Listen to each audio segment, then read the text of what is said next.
Welcome to my YouTube channel. जैसा कि हम जानते हैं आज 26 जनवरी जो कि आज गणतंत्र दिवस है। सभी लोगों को हैप्पी रिपब्लिक डे। इसके बारे में थोड़ा सा हम जान लेते हैं गणतंत्र दिवस के बारे में। गणतंत्र दिवस भारत का एक राष्ट्रीय पर्व है जो प्रतिवर्ष 26 जनवरी को मनाया जाता है। इसी दिन सन 1950 को भारत सरकार अधिनियम 1935 को हटाकर भारत का संविधान लागू किया गया था। एक स्वतंत्र गणराज्य बनने और देश में कानून का राज स्थापित करने के लिए संविधान को 26 नवंबर 1949 को भारतीय संविधान सभा द्वारा अपनाया गया और 26 जनवरी 1950 को इसे एक लोकतांत्रिक सरकार प्रणाली के साथ लागू किया गया था। 26 जनवरी को इसलिए चुना गया था क्योंकि 1930 में इसी दिन भारतीय राष्ट्रीय कांग्रेस (INC) ने भारत को पूर्ण स्वराज घोषित किया था। यह भारत के 3 राष्ट्रीय अवकाशों में एक है, जो कि पहला है स्वतंत्रता दिवस और दूसरा है गांधी जयंती और तीसरा जो अभी हम आज जो है वो गणतंत्र दिवस है। चलिए अगला देख लेते हैं आगे क्या है। ये जो है 72 नंबर के हैं। ये जो है 72 नंबर के हैं। ये जो रिपब्लिक डे हैं 72 नंबर के हैं। चलिए आगे देखते हैं।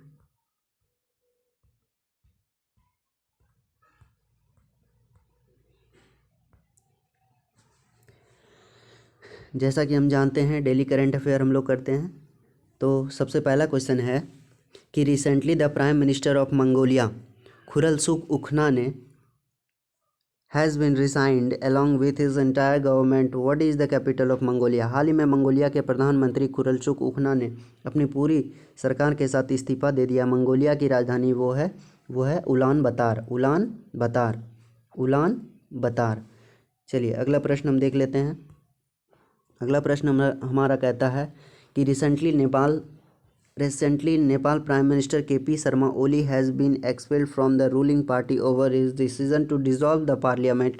What was the name of Oli political party? हाल ही में नेपाल के प्रधानमंत्री KP शर्मा ओली को संसद भंग करने के अपने फैसले पर सत्तारूढ़ पार्टी से निष्कासित कर दिया गया है। ओली शर्मा की राजनीतिक पार्टी का नाम है कम्युनिस्ट पार्टी।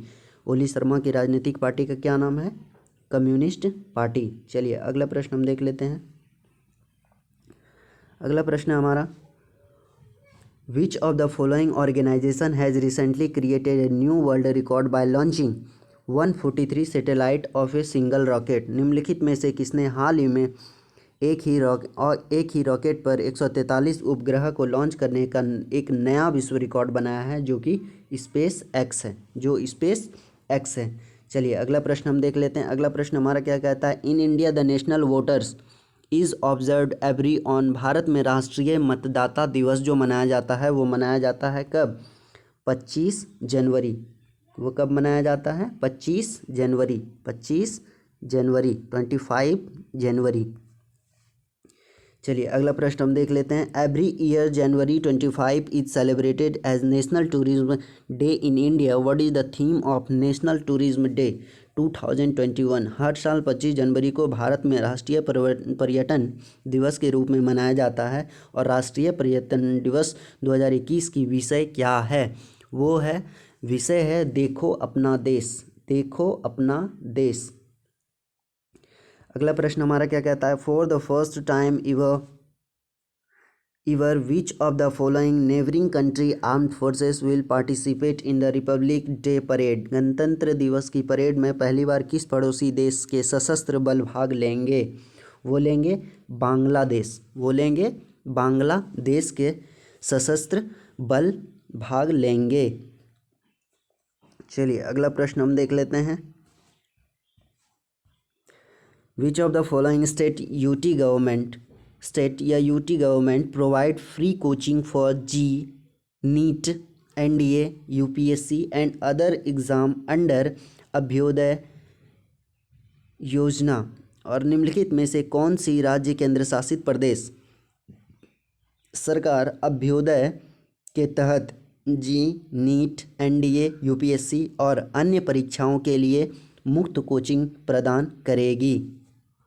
वो होगा उत्तर प्रदेश। चलिए अगला प्रश्न हम देख लेते हैं।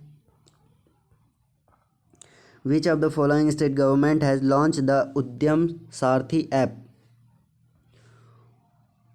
उद्यम Sarathi app to provide information related to self employment and the job industry. निम्नलिखित में से किस राज्य सरकार ने स्वरोजगार और नौकरी उद्योग से संबंधी जानकारी प्रदान करने के लिए उद्यम सारथी ऐप लॉन्च किया है? वो है उत्तर प्रदेश। वो है उत्तर प्रदेश। अगला प्रश्न हम चेक कर लेते हैं। अगला प्रश्न हमारा क्या कहता है कि Himachal Pradesh observed is golden jubilee statehood day on. Himachal Pradesh ने पर अपना स्वर्ण जयंती राज्य दिवस मनाया। वो मनाया 25 जनवरी।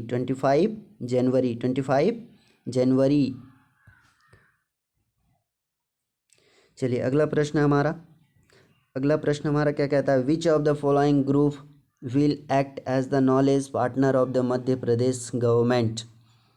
ये जो निम्नलिखित में से कौन सा समूह मध्य प्रदेश सरकार के ज्ञान भागीदार के रूप में कार्य करेगा? वो है अदानी ग्रुप, टाटा ग्रुप या विप्रो ग्रुप या आदित्य बिरला ग्रुप। तो इसका सही आंसर क्या होगा? इसका सही आंसर होगा विप्रो ग्रुप।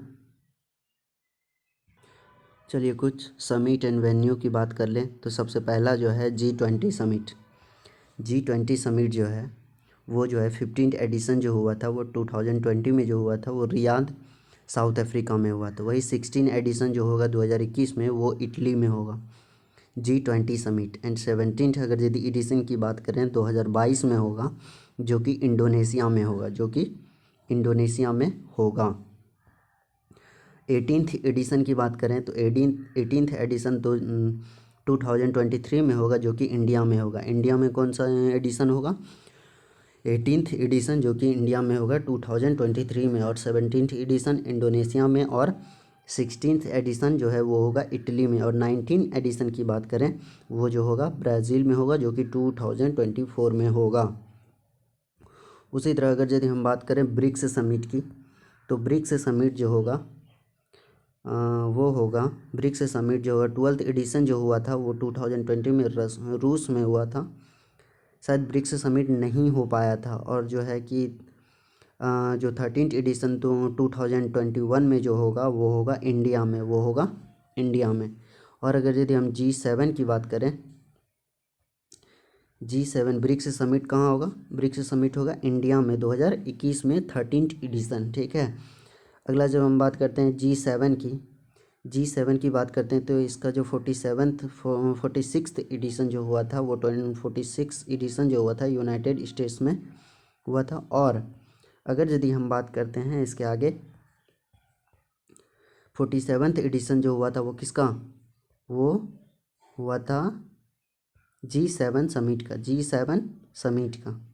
तो 47th एडिशन यूनाइटेड किंगडम में हुआ था। 47th एडिशन 2021 में जो होगा वो होगा यूनाइटेड किंगडम। 48 अगर यदि हम बात करें वो जर्मनी में होगा और 2022 में। और अगर यदि हम 49 की बात करें तो 49 जो होगा वो जापान में होगा। 49 कहाँ होगा? जापान में होगा। और अगर जब हम 50 की बात करें तो वो होगा 2024 में जो कि इटली में